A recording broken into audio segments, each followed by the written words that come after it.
నమస్తే, welcome to okay TV.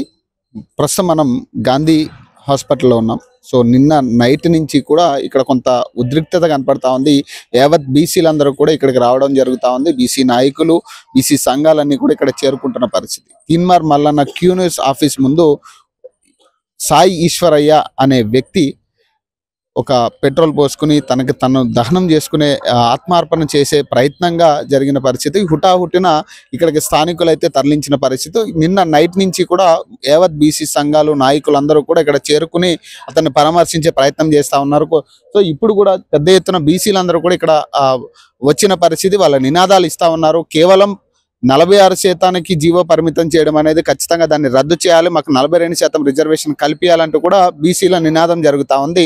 So ఇక సాయి ఈశ్వరయ్య ఎందుకు ఆత్మహత్య చేసుకున్నారంటే ఇదే బీసీ నినాదానికి ఇప్పటికీ కూడా ప్రభుత్వం స్పందించకపోగా బీసీలకి 42% ఇస్తానని హామీ ఇచ్చి దోకా చేసిందంటూ కూడా అతను ఆత్మార్పణ చేసుకున్న పరిస్థితి. సో అతనికి ఆల్రెడీ పెళ్ళై 2 పిల్లలు ఉన్నారు. సో తల్లి వీళ్ళందరూ కూడా ఆవేదన చెందుతున్న పరిస్థితి. సో అతను మరణించాడనే వార్తలు కూడా వినపడతా ఉన్నాయి. సో దీనికి సంబంధించి ఇంకా అఫీషియల్గా ఎక్కడ కూడా గాంధీ హాస్పిటల్ డాక్టర్స్ అయితే కంక్లూడ్ చేయలేదు.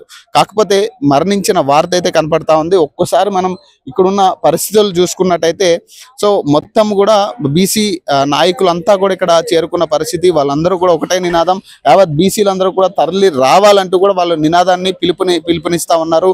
సో ఇప్పటి వరకు కాంగ్రెస్ పార్టీకి సంబంధించిన బీసీలు ఎందుకు దీని మీద మాట్లాడట్లేదు, ఎందుకు స్పందించట్లేదు అనేది వాళ్ళు చెప్తున్న మాట. సో ఇవన్నీ కూడా ఖచ్చితంగా ఇప్పటికైనా కూడా 46% ఏదైతే జీవోని రద్దు చేస్తూ 42% ఏదైతే హామీ ఇచ్చారో ఈ హామీని నెరవేర్చుకోవాలంటూ కూడా వాళ్ళు మాట్లాడుతున్న పరిస్థితి. సో ఒక్కసారి మాట్లాడే ప్రయత్నం చేద్దాం. సో కొంతమంది అసలు ఏం జరుగుతా ఉంది.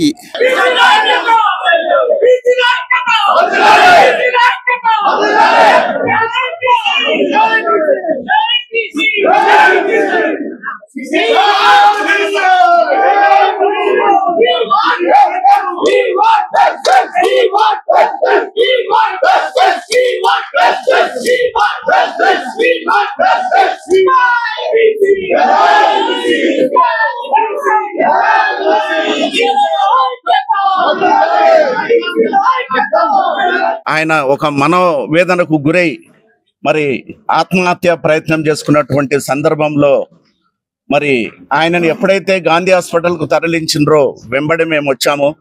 వచ్చిన తర్వాత ఆయన కొంతవరకు మంచిగానే మాట్లాడుతుండు, అన్ని విషయాలు చెప్తుండు. ఏంటో ఎందుకు తగలబెట్టుకున్నాం వాళ్ళ తమ్ముడు మేము అక్కడ ఉండి అడుగుతుంటే మనం బీసీలలో మనం ముందుకెళ్తామా వెళ్ళమా, తెలంగాణ సాధించుకోవడానికి శ్రీకాంతాచారి చేసిన త్యాగమే నేను చేసిన, మొన్న శ్రీకాంతాచారి ఇవాళ నేను అన్నట్టు మాట్లాడాడు. చాలా మనోవేదనతో మాట్లాడాడు. మరి ఇటువంటి సమస్యలు ఎందు గురించి వస్తున్నాయి, మన బీసీల పట్ల జరుగుతున్నటువంటి అన్యాయమే అని మనం ఖచ్చితంగా చెప్పాలి. మనం ఒక కులం మీద జరుగుతున్నటువంటిది కాదు. ఆయన ఒక స్వర్ణకారుడు, విశ్వకర్మ. మరి ఇక్కడ బీసీలందరం ఒకటై మనం ఉన్నటువంటి మన శాతాన్ని మన ఓటు మనం వేసుకొని మనం రాజ్యాధికార దిశగా మనం పనిచేయాలని నేను ఈ సందర్భంగా తెలుసుకుంటున్నా. సాయి ఈశ్వర్ యొక్క ఆవేశం కూడా అదే. మరి శ్రీకాంతాచారి ఏదైతే మనకు నిధులు నియామకాలు అన్నిట్లలో మనం ముందు ఉంటామని తెలంగాణ సాధనలో ఎట్లయితే ప్రాణత్యాగం చేసుకున్నాడో మరి ఇప్పుడు ఈశ్వర్ కూడా మరి అదే పద్ధతిలో చేసుకున్నాడు. మరి అంటే ఒకే నన్ను కూడా మరి ప్రభుత్వం గుర్తించి మరి మనకు కూడా బీసీ అధికారం వస్తుందన్న ఆశతో చేసుకున్నటువంటి పని. మరి ఆయన కొట్టుమిట్టాడుతుండు. మరి ఏ క్షణంలో ఏమవుతుందో కూడా తెలియదు. ఆయనకు ఒక ముగ్గురు పిల్లలు భార్య, ఆ కుటుంబాన్ని వెళ్ళదీసుకోవడానికే ఇబ్బందికరమైన పరిస్థితి. మరి మల్లన్న గారి దగ్గరికి గతంలో వచ్చినప్పుడు ఆయన ఆర్థిక సాయం కూడా చేశాడు. మా వంతు మేమందరం కూడా ఎంతో కొంతమంది చేశాము.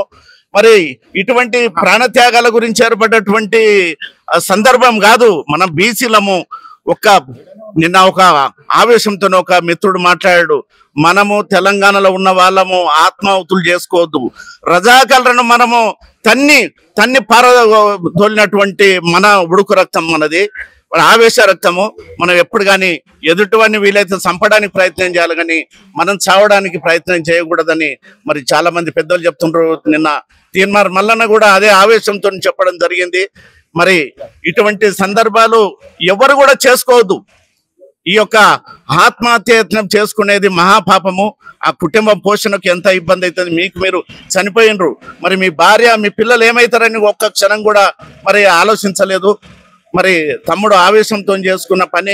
కానీ మన బీసీలకు జరుగుతున్నటువంటి అన్యాయము, ఎప్పుడైనా ప్రభుత్వాలు మనకు స్వాతంత్రం వచ్చి 78 సంవత్సరాలైనా బీసీలం ఒక్క అడుగు కూడా ముందుకు వేయలేకపోతున్నాం.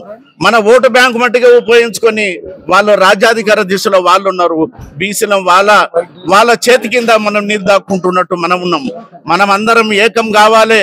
బీసీలన్నీ, బీసీ కులాలు, బీసీలు, ఎంబీసీలు, మరి బడుగు వర్గాలందరూ కూడా ఒక్కటై మన రాజ్యాధికార దిశలో ఉండి మన రాజ్యం, మన అధికారము, మనం అనుకున్నటువంటి మన బీద మరి బీసీలకు ఉన్నటువంటి సమస్యలు అనేది మనమే పరిష్కరించుకోవచ్చు.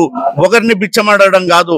మరి ఈ సమస్యలన్నిటికీ కూడా మనమందరం ఏకమై మరి ప్రభుత్వాలను మరి గద్దె దించడమా, లేకపోతే ప్రభుత్వాలు ఇమ్మీడియట్ గా స్పందించి ఈ 42% యొక్క మరి దాని అమలు పరిచే విధంగా ఆ ప్రభుత్వం ఏ రకంగా పనిచేస్తుందో మనమందరం కూడా ప్రయత్నం చేయాలి. చేయకపోతే మాత్రం ప్రభుత్వాన్ని గద్దె దించే ప్రయత్నం చేయాలి. మనం అందరం కూడా ఏకమైపోతే ఏ ప్రభుత్వాలు కూడా మనకు వ్యతిరేకంగా చేయకుంటైతే మనం అందరం కలిసి పనిచేయాలని కోరుకుంటూ జై బీసీ.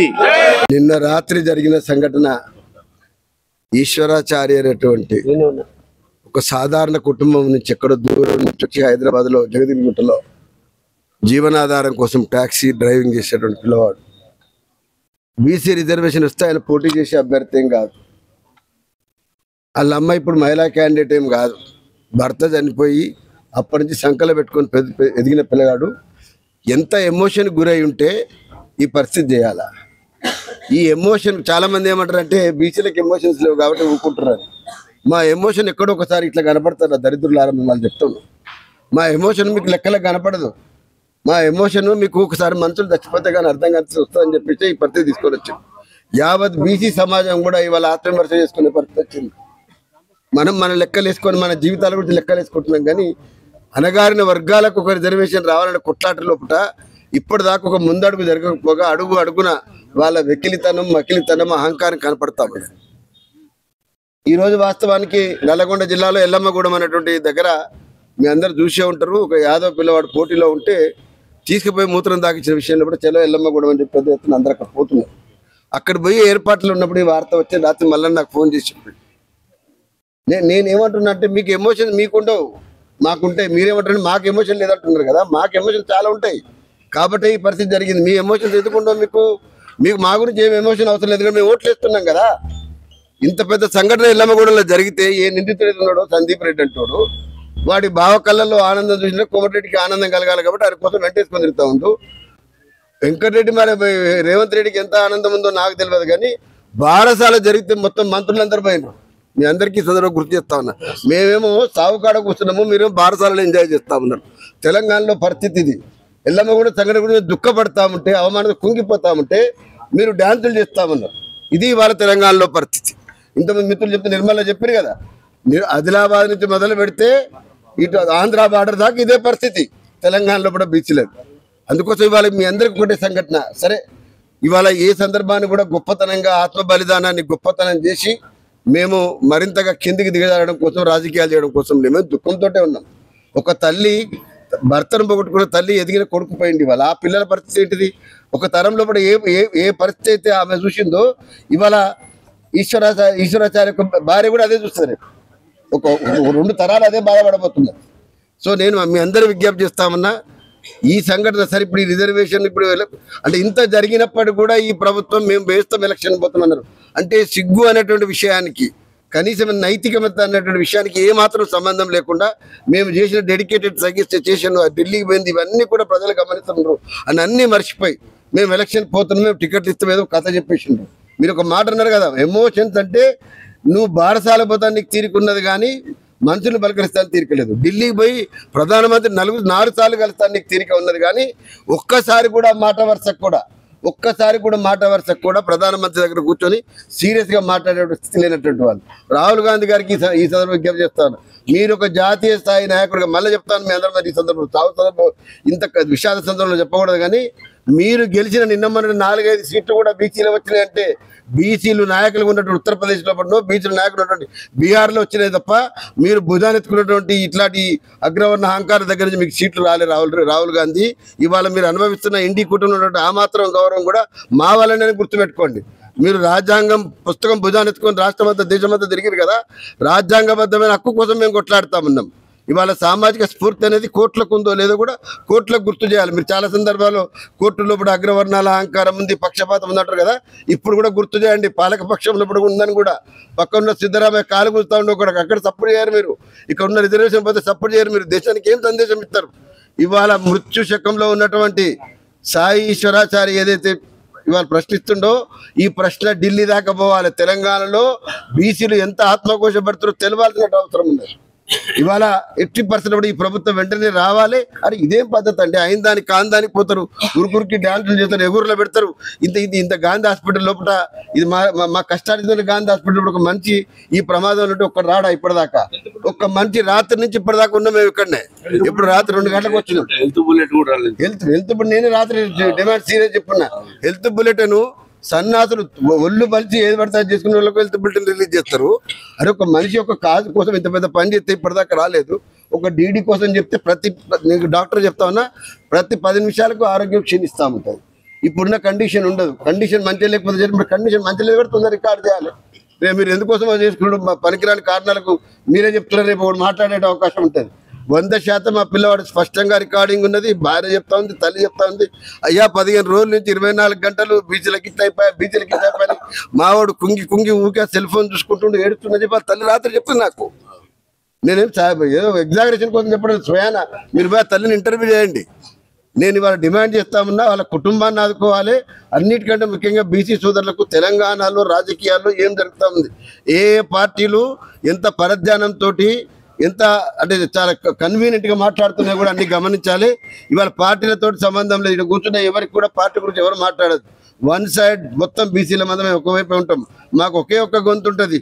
సామాజికంగా తెలంగాణ రాష్ట్రం ఇచ్చింది ఆనాడు మీరు చెప్పిన ప్రకారం, కాంగ్రెస్ చెప్పే ప్రకారం ఈ దేశంలో ఉన్నటువంటి అత్యధిక శాతం బీసీలు ఉన్నటువంటి రాష్ట్రం తెలంగాణ కాబట్టి సబ్బండ వర్ణాల కోసం తెలంగాణ ఇస్తున్నామన్నారు. ఆచరణలో మీరు 10 ఏళ్ళు చక్కదనం మంచిగా కొత్తరిపోయింది.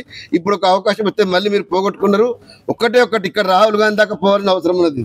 తెలంగాణలో ఏం జరుగుతుందో ఈ సంఘటన తర్వాత ఇవాళ రాహుల్ గాంధీ మేల్కొనాలి. ఎట్లాగూ నరేంద్ర మోడీ మేల్కోడు, నరేంద్ర మోడీని రేవంత్ రెడ్డి మేల్కొల్పాడు, రేవంత్ రెడ్డిని కోమటిరెడ్డి మేల్కొల్పాడు. మన జిల్లాలో స్థాయిలో ఉన్నటువంటి కింది స్థాయి ఏ పటేలు మనని మేల్కొల్పాడు. మనమే మేల్కొనాలి, మనమే ఎదురు తిరగాలి, మనమే ఓట్ల లోపల ఉన్నటువంటి లక్ష్యాన్ని నెరవేర్చడం కోసం ఒక జంగు సైరన్ లాంటి ఒక వాతావరణం ఇవాళ తెలంగాణలో ఉండాలని చెప్పేసి అనుకున్నాడేమో. ఆత్మ బలిదానం ఎవ్వరూ సంపాదించడం లేదు, కానీ ఎమోషన్స్ ఒక సందర్భంలో మన కంట్రోల్లో ఉండవు. ఎందుకు చేసినావు అంటే చెప్పలేకపోతారు. అందుకోసం చాలా దుఃఖంతో అర్థిస్తున్నాం ఈ ప్రభుత్వాన్ని. మా యొక్క ఆక్రోశాన్ని గమనించండి, ఆగ్రహాన్ని కూడా చవి చూడవలసిందని మాత్రం హెచ్చరిస్తాము.